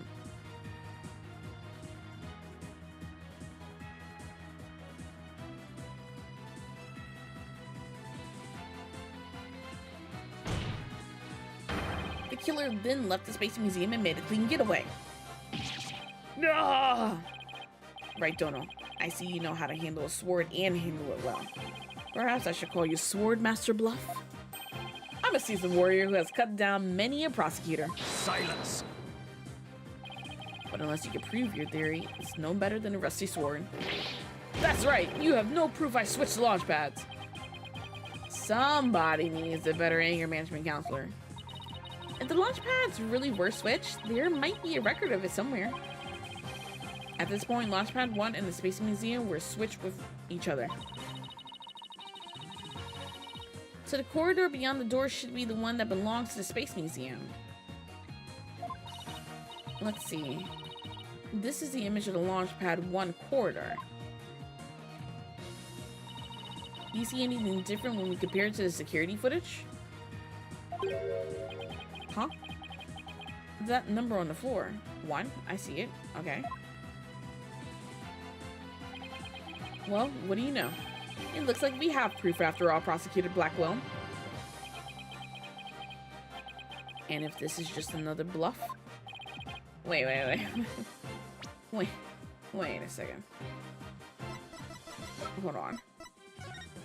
It says 2 back there! Oh my god, how have I not noticed that? Oh my goodness. I have never noticed that. It says 2 on the floor behind them. So they really was coming out of the museum. Wait a second. Was this whole them about to go into space? It was a fake?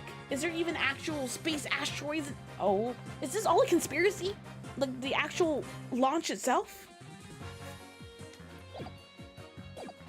Oh, don't worry. It's all right here. Right in this footage. I could have waited a couple dialogue screens, apparently. Proof that beyond this door is a corridor to the Space Museum. Very well then, answer this for me if you would. What in this footage proves that the corridor belongs to the Space Museum?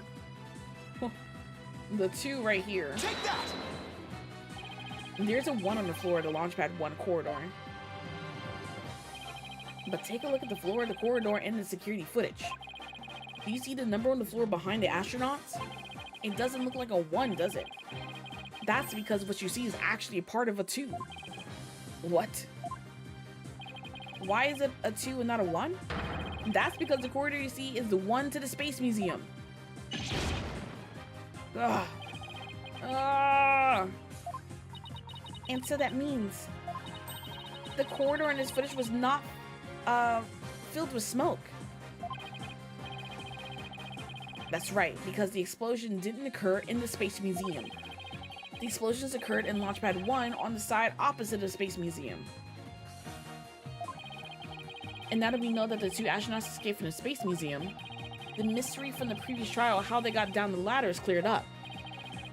Mr. Taryn Curie and Mrs. Starbuck simply took the elevator from the upper level down to the middle level. Just incredible. The 2 launch pads were actually switched. But you'd think someone would have noticed an event of this magnitude. Everyone was down in the basement shelter when the launch pads were swapped back. There's no way anyone could have known what was happening on the surface.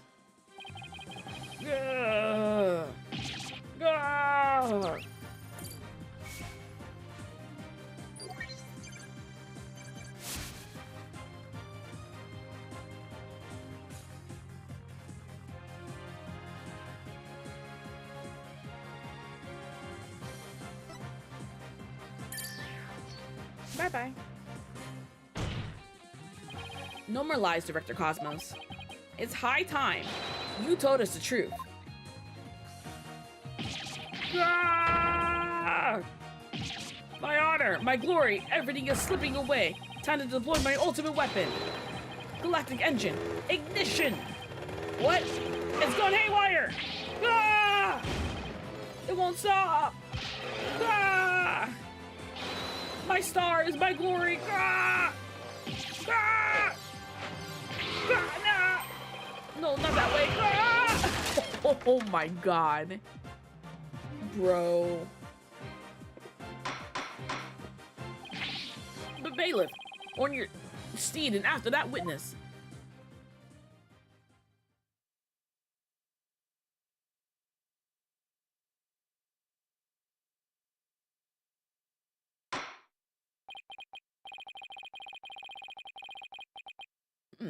I see we managed to retrieve you before you came to any bodily harm. Director Cosmos, do you admit you switched the launch pads? I admit it's true. I switched the launch pad 1 for the Space Museum. It's good to hear the words I could believe for a change. Before you do, Your Honor, 2 things. First, we don't know if Mr. Tarrant had prior knowledge of the switch. As for Mr. Starbuck, he was unaware of his surroundings thanks to his medication. Either way, Mr. Tarrant would have realized the instant he stepped into the Space Museum that it had been switched with the launch pad 1. So my first question is, if the Space Museum was perfectly fine, why did Mr. Tarrant feel the need to put on such a dramatic display? As for my second question, I'd like Director Cosmos to tell us why he switched to 2 launch pads to begin with. Please, I can't. I exercise my right to remain silent. But I will say, my hands were tied. I was only doing what I could to keep my men from getting caught in that blast. The director is terrified. He must have one heck of a reason for not wanting to explain why. Probably not a good time to try to pry it out of him, huh? Excuse me, but would you mind if I picked up my stars? Without my badge, my rank, I'm nothing. Without my badge or rank. I don't see why not. Bailiff, help the director retrieve his stars.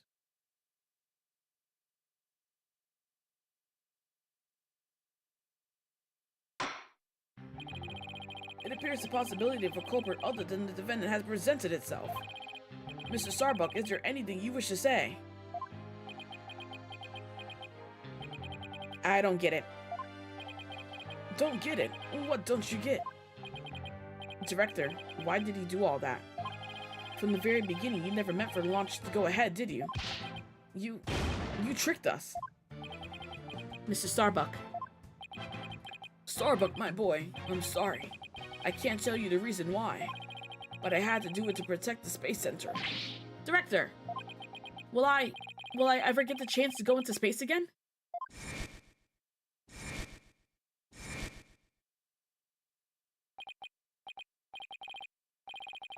Yes, of course. I won't rest until it happens. I will get you into space again, my boy. Then the dream is still alive. Silence!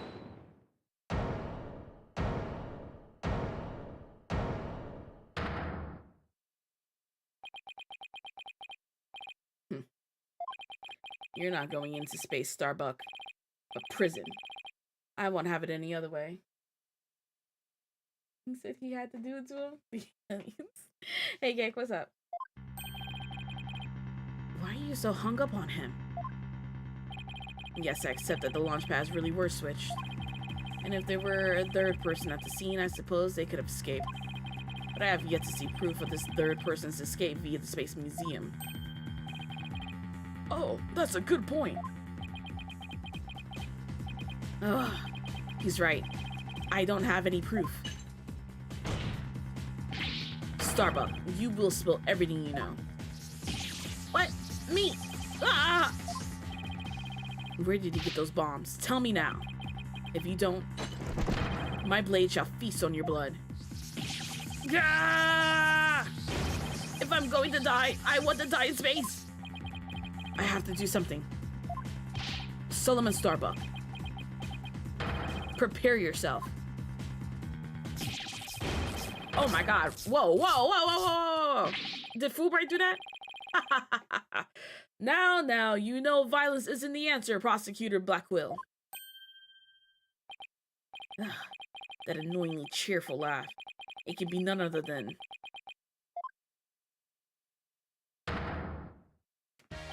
Champion of righteousness, Bobby Fulbright here.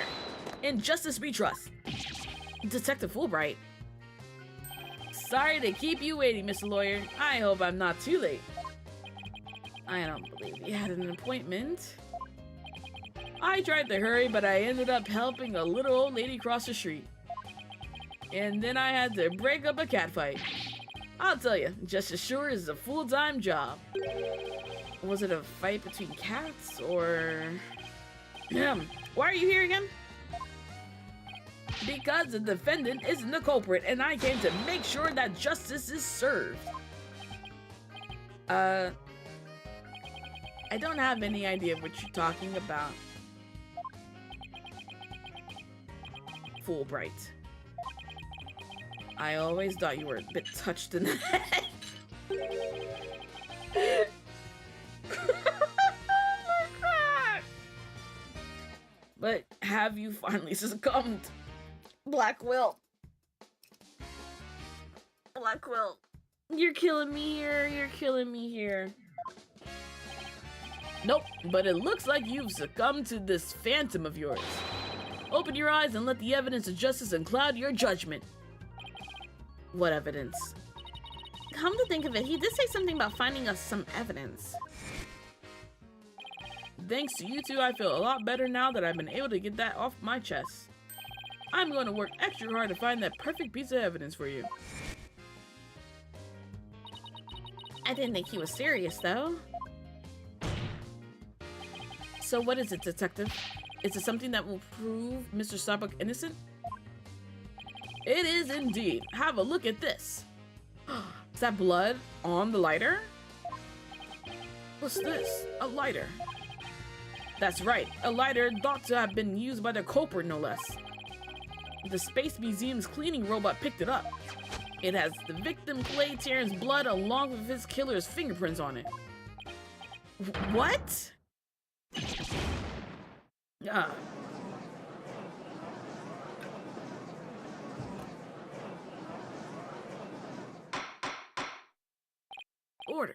Order. Detective Fulbright, can I assume that the fingerprints don't belong to the defendant? You bet. Mr. Starbuck is totally innocent. This is it. This is just what I needed. The lighter found on the floor of the Space Museum. The true culprit's fingerprints are on it in the victim's blood. God, whose fingerprints is it? They better not say someone like Apollo or something. I'm gonna be sick to my stomach. Imagine they said Maya. She's been the victim in every other game. Your Honor, this is decisive evidence that supports the defense's earlier claim. Explain yourself, Mr. Wright. With pleasure, Your Honor. Recall where this lighter was found. Based on that, we can extrapolate,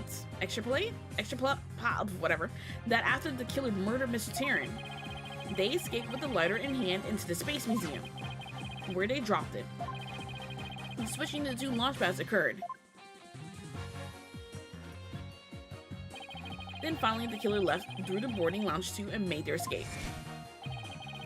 Meanwhile, Mr. Starbuck was found in boarding lounge 1 after the murder. A fact that Director Cosmos has testified to, therefore. Mr. Starbuck couldn't have possibly been the one to drop the lighter there. Silence. But the defendant had free reign of the area until Director Cosmos appeared. Could he not have dropped the lighter in the Space Museum during the span of time? Objection! You'd like that to be true, wouldn't you? But Director Cosmos testified that right after he saw the mysterious figure with a lighter, he went into the lounge and found the unconscious Mr. Starbuck. In other words, Mr. Starbuck wouldn't have had the time to double back to the museum. No, Prosecutor Blackwell, this lighter could only have been dropped by the real killer. Ugh. Most importantly, Mr. Starbuck's fingerprints were nowhere to be found on this lighter. I think you understand what this means, don't you? This piece of evidence unequivocally unequivocally this word proves that Mr. Starbuck wasn't a culprit. Unequivocally? Okay, anyway. This does indeed appear to be decisive evidence that proves the defense's claims. As for the remote switch that was found in Mr. Starbuck's pocket, we can assume it was planted by the killer on the unconscious Mr. Starbuck. No, there must be some mistake. Frankly, Prosecutor Blackwell, I've been worried about you. You've been chasing this phantom for 7 whole years.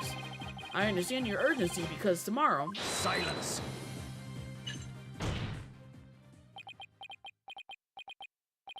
Fulbright, you promised never to speak of that.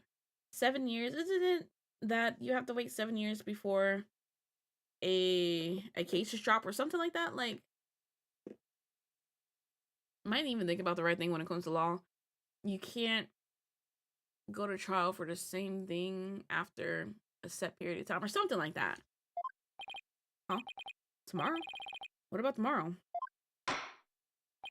Given the body of evidence, I think it's safe to say the defendant is innocent, in light of the fact that it was impossible for him to have committed the crime.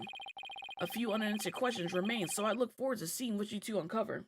Statute of limitations, that's what I'm thinking of. Isn't it 7 years? What, if that's where they're going with this? But for now, this court finds the defendant Solomon Starbuck not guilty. I'm such an amazing defense lawyer. Never lost a case. And this is my 4th game.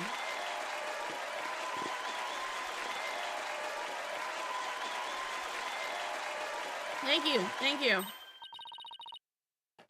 Depends on the crime. Is different for state to state. I learned it in a movie. I think it was called Double Jeopardy. It was Susan Sarandon. It's an old movie. Yes, we did it, Mr. Wright. Looks like we pulled it off somehow, huh? Some help from Detective Fulbright. Mr. Wright, Miss Sykes, thank you. And please thank Apollo for me, too. You all are the best. Ooh, I wish we could tell Apollo about Mr. Starbucks' verdict right now. Yeah, me too. That's gonna have to wait. Now that a verdict's been reached, I'd like to bring today's trial to a close. Court is adjourned. This is great and all, but we still Objection. don't know who killed Clay.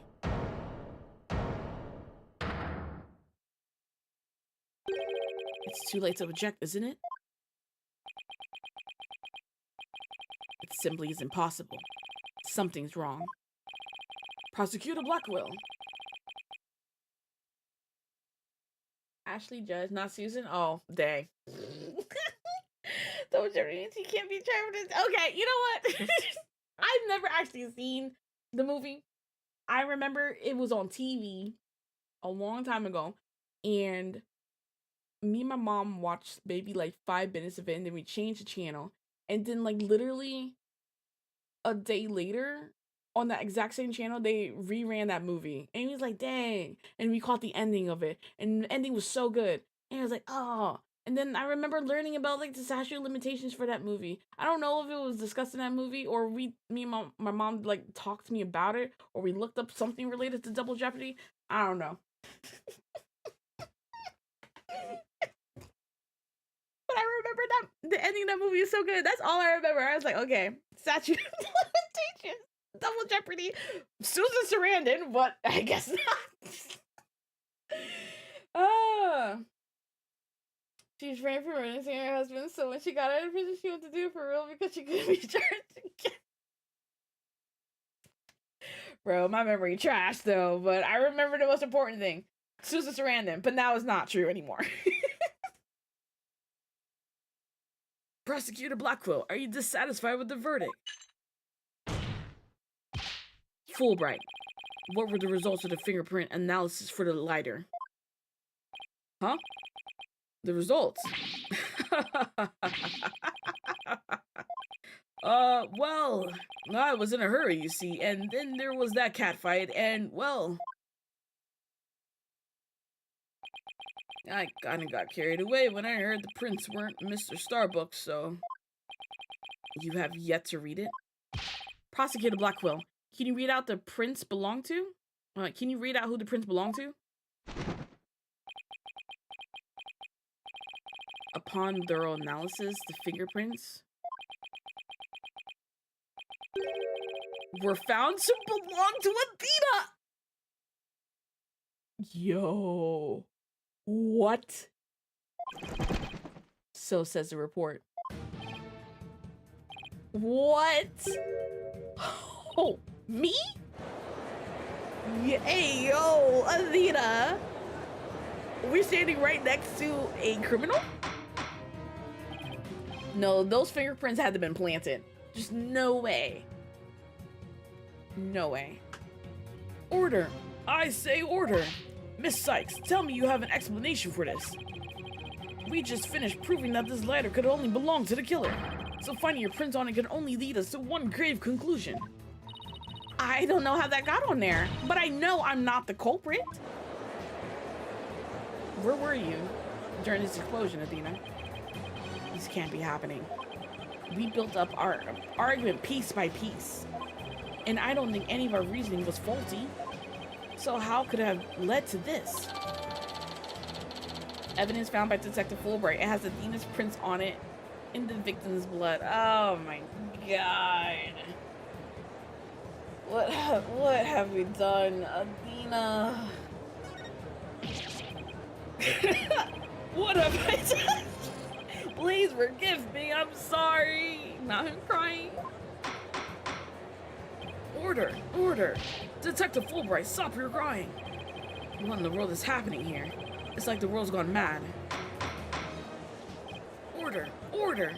I will have order.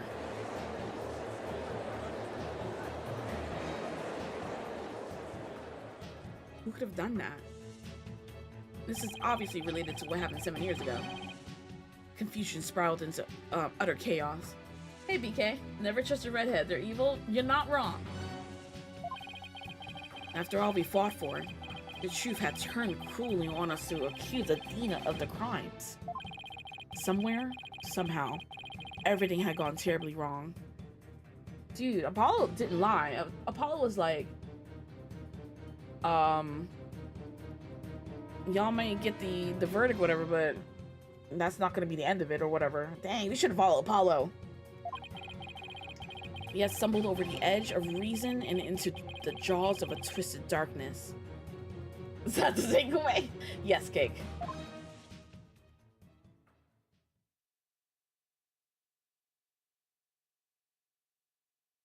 Bro, that was intense.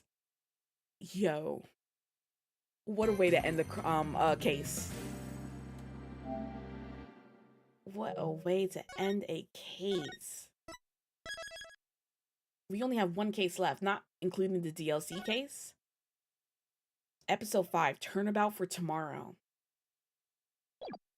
Let's just see how it starts off. If there's like an anime, one of the anime openings or something. Before we end this. Oh, okay. Well, never mind. Oh, wait. Maybe so. Yes, okay. Oh, baby Athena.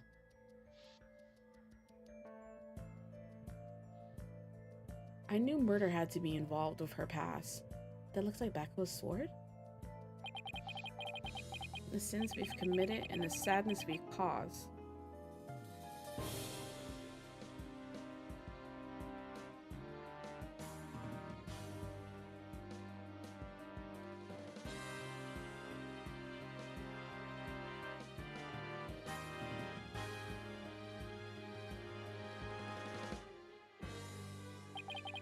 No matter how far we run, our past remains, as ever present as the moon in the sky.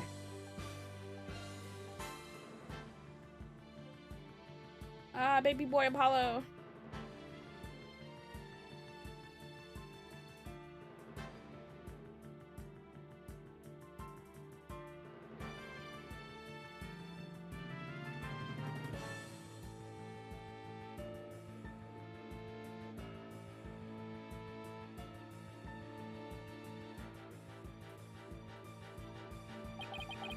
winter looms in wait for the day when we are forced to face it.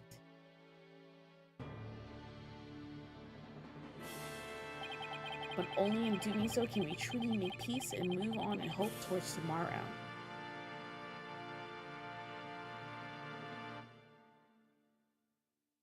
Oh, that was intense.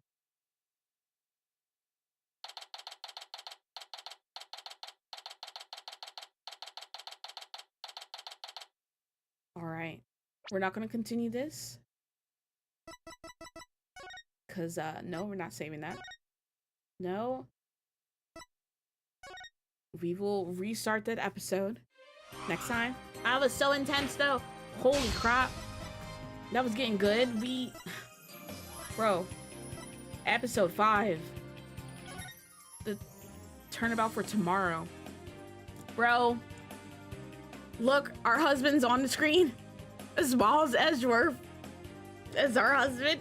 Is he coming back? I see Aura. That's Black Hole's sister. And there's Adina there. Ooh. About to get intense. Chucky, Pennywise, Riddler, Syndrome, all redheads.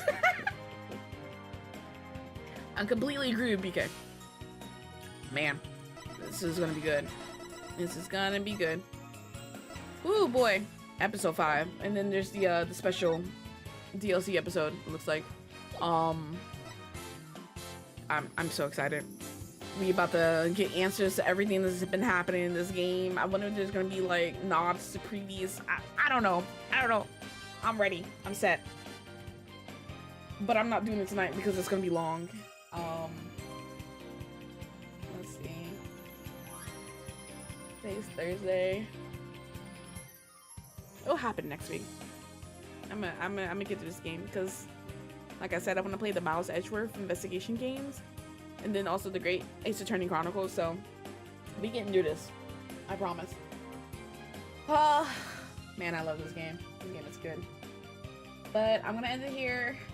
Even though it's very short, 2-hour stream. That's enough. My throat kinda hurt anyway. Thank you everyone for joining me as usual. I will be back with some more something. I don't know. I will be back with something, I promise. Maybe it'd be or watch, maybe it'd be Genshin Impact, maybe it'd be something. I promise I'll be back. But thank you for karaoke stream. Oh no. Absolutely not. I can't sing.